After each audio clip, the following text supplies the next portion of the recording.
In the autumn of 1919, in a laboratory at one of America's most famous universities, a 9-month-old baby sat on a mattress.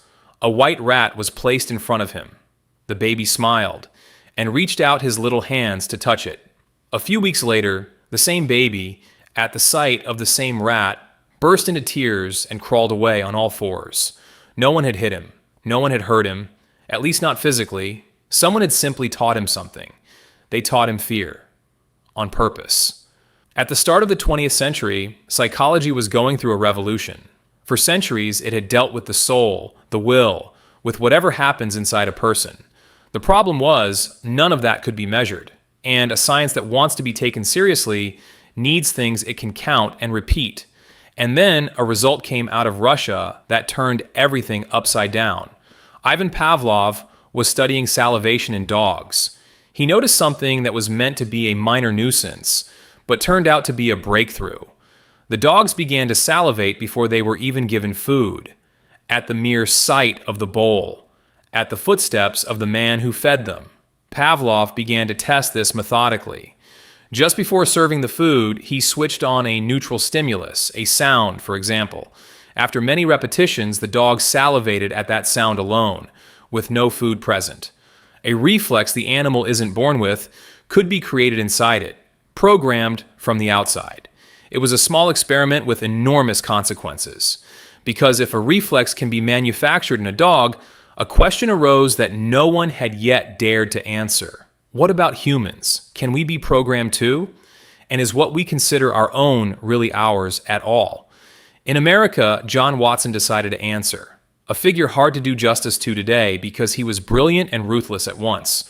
Watson declared that all of psychology up to then, the soul, feelings, consciousness, was fairy tales unworthy of science. All that matters is what can be seen from the outside. Stimulus and response. There's nothing more inside a person, or at least nothing science should take into account. From this grew his most famous belief. A human is born as a blank slate, on which the environment can write absolutely anything. Watson put it in a boast that went down in history. Give me a dozen healthy infants in my own world to raise them in, and I'll make any one of them into anything I choose. A doctor, a lawyer, an artist, a merchant, or if I wish, a beggar and a thief. Regardless of his talents, tendencies, abilities, calling, or the race of his ancestors. He admitted he was going beyond the evidence, but he believed he was right. And to prove it, he needed an experiment. He needed a child.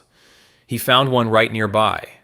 In a care home attached to the hospital worked a young wet nurse whose son was considered an unusually calm child. A healthy, cheerful boy who almost nothing could rattle. Perfect material. Because if he was that stable, any change in his behavior would clearly be the work of the experiment, not a nervous nature. In the notes, he was recorded as Albert B. History would remember him as Little Albert. He was 9 months old. Before anything was done to him, they checked the starting point. They showed him one by one a white rat, a rabbit, a dog, a monkey, a ball of cotton, masks, even a burning newspaper. The reaction was the same every time: curiosity. He wanted to touch everything, reach for everything. He was afraid of nothing. He was afraid of only one thing. When a hammer struck a long steel bar behind his back, the crash made the baby flinch and cry. That was the only fear he was born with, a reflex shared by every infant.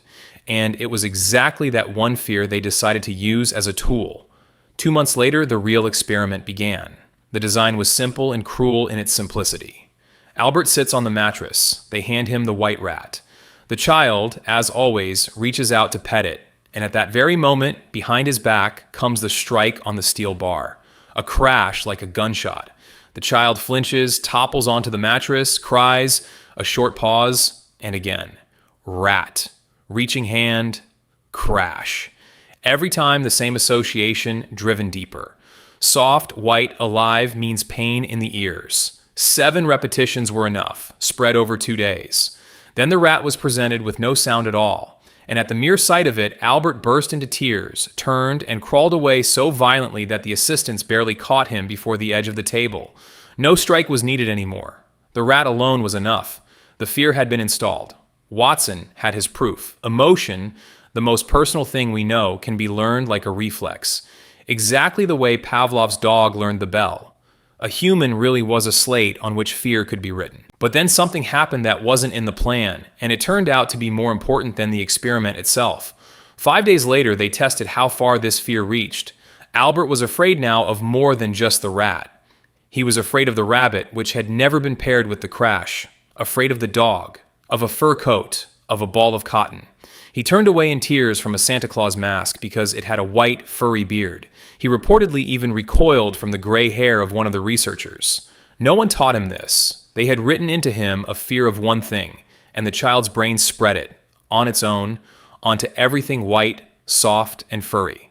This phenomenon is called generalization, and it's the truly unsettling part, because it shows that a learned fear doesn't stay in the cage where it was created. It spreads on its own, onto things that never did anyone any harm.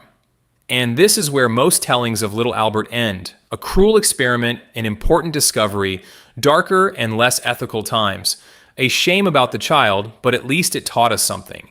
Except this story has a second layer, 3 in fact, and each is darker than the experiment itself. The first layer. Albert was never unconditioned. This wasn't an oversight. Watson knew, roughly a month in advance, when the mother would take the child from the home. He had time to try to erase the fear he had installed. What's more, he himself wrote that he knew how he would go about it, and listed the methods. He simply didn't do it. It isn't fully clear why. Perhaps he wanted to show how lasting the effect was. Perhaps there simply wasn't time. Either way, the boy left the laboratory with the fear installed for good. The notes recorded, almost indifferently, that these fear responses would likely persist and shape his behavior for a long time. And that was that. They moved on to other matters. The second layer. Watson's career didn't collapse because of what he did to the child. It collapsed over a personal scandal. Watson ran the experiment together with a young assistant, Rosalie Rayner. They were having an affair. When it came to light and his private letters reached the press, the conservative university demanded he resign. A man regarded as one of the most gifted psychologists of his generation was thrown out of academia overnight, never to return. And then he landed where his knowledge of manufacturing emotion turned out to be worth a fortune. Advertising. Watson realized that if he could produce a feeling in a child, he could produce it in a consumer. He sold coffee, cigarettes, cosmetics, toothpaste. He's credited with popularizing the tricks we know to this day. Selling not the product, but fear and desire. Ads that tell you that without this thing, you won't be attractive enough, healthy enough, good enough. And then he did one more thing. He wrote a child care manual that became a bestseller. The same one we talked about in the Harlow episode. Watson advised parents to treat their child coolly and matter-of-factly. Don't hug, don't kiss, don't take them on your lap. In the morning, shake the child's hand the way you'd greet a stranger. Tenderness, he claimed, is dangerous and makes a child weak. For 2 generations, much of America raised its children on the advice of a man who had earlier, in a laboratory, taught an infant to fear the world. It took Harlow's monkeys to show just how deeply wrong he was. And the third layer, the strangest of all. For nearly 90 years, no one knew who little Albert really was. After the experiment, the boy simply vanished from the historical record. Watson never gave the real name. The child dissolved into the crowd, and for decades, psychology had no idea what became of him. Whether the fear stayed with him, whether he lived long, whether he grew up at all.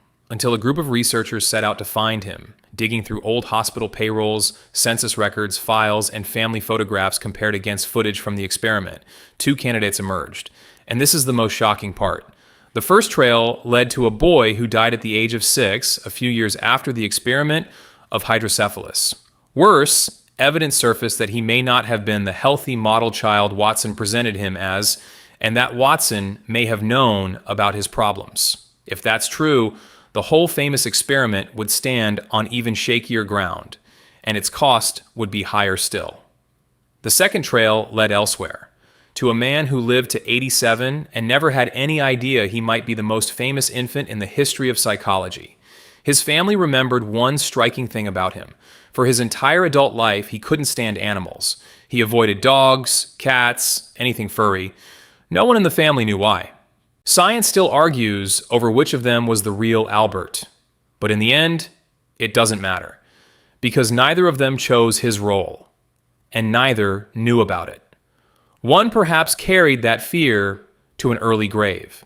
The other perhaps carried it for 80 years, never knowing the reason. This story did, however, leave something good behind, and it matters not to end on darkness alone. Just a few years after Albert, the researcher Mary Cover Jones did the exact opposite. She found a little boy, Peter, who was terrified of rabbits. Instead of installing the fear, she set out to erase it. She sat the child down with his favorite food and placed the rabbit in a cage, far away at the other end of the room, far enough that it didn't spoil the pleasure of eating. The next day, the cage stood a little closer, and a little closer the day after. Day by day, inch by inch, until after a few weeks, Peter was calmly petting the animal he couldn't stand before. This is how the method we now call desensitization was born.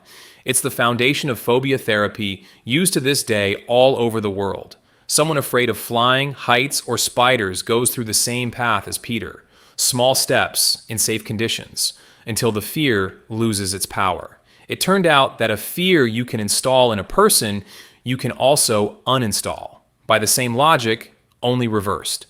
It's also thanks to Albert that we have today's rules of research ethics: voluntary informed consent, the right to stop at any moment, the duty to repair harm if the study caused it, committees that review an experiment before anyone begins it. Today, no one could do to a child what was done to Albert, and that isn't a matter of goodwill, but of hard rules. This boundary, though, has a price. It was paid by one boy who never found out. Which leaves a final question, one Watson, without meaning to, left for all of us. If fear can be learned in 7 repetitions at 9 months old, long before your first memory, then how can you be sure your own fears are really yours? The one of spiders, of the dark, of water, of heights, of the judgment of strangers. Some of them surely have a rational source, but some may be nothing more than the echo of someone's steel bar, struck so long ago and so early that no image of it remains. Just the fear itself, cut loose from its cause. Albert, whoever he was, never learned the reason for his. He carried it in silence, probably putting it down to his own nature. We, at least, can ask where ours came from, and sometimes, like Peter, slowly uninstall it.